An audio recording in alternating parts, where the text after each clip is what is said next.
রবীন্দ্রনাথ আমাদের গুরু, আমাদের মাস্টার মশাই, পণ্ডিত মশাই। আসলে রবীন্দ্রনাথকে ছাড়া আমাদের প্রেম হয় না, বৃষ্টি হয় না, আমাদের গ্রীষ্ম হয় না, কোনোটাই হয় না। তো এবার নিডেড প্রেমের একটা কবিতা আপনাদের সবার পরিচিত, হঠাৎ দেখা, এটা করব। রেলগাড়ির কামরায় হঠাৎ দেখা, ভাবিনি সম্ভব হবে কোনো দিন। আগে ওকে বারবার দেখেছি লাল রঙের শাড়িতে ডালিম ফুলের মতো রাঙা।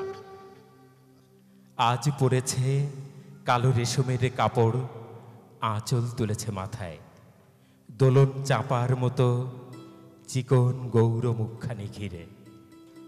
মনে হলো কালো রঙে একটা গভীর দূরত্ব ঘনিয়ে নিয়েছে নিজের চারদিকে, যে দূরত্ব সর্ষে ক্ষেতের শেষ সীমানায় শালবনের নীলাঞ্জনে।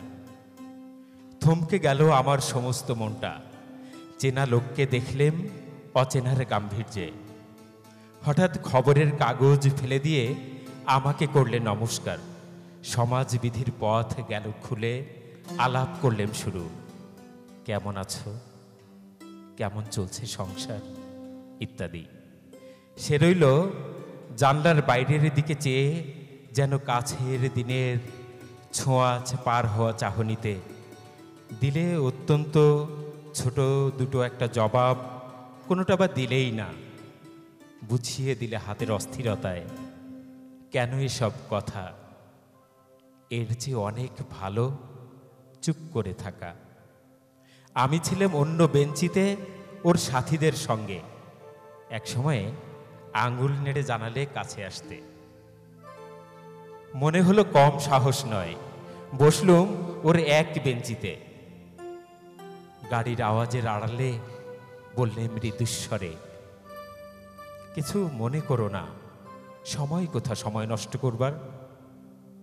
আমাকে নামতে হবে পরের স্টেশনেই, দূরে যাবে তুমি, দেখা হবে না আর কোনোদিনই।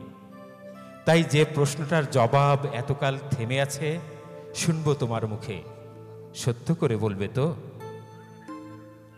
আমি বললেম, বলবো। বাইরের আকাশের দিকে তাকেই শুধলো, আমাদের গেছে যেদিন একেবারেই কি গেছে, কিছুই কি নেই বাকি। একটুকু রইলেম চুপ করে, তারপর বললেম, রাতের সব তারাই আছে দিনের আলোর গভীরে। খটকা লাগলো, কি জানি বানিয়ে বললেম নাকি। ও বললে, থাক এখন যাও ওদিকে। সবাই নেমে গেল পরের স্টেশনে, আমি চললেম একা।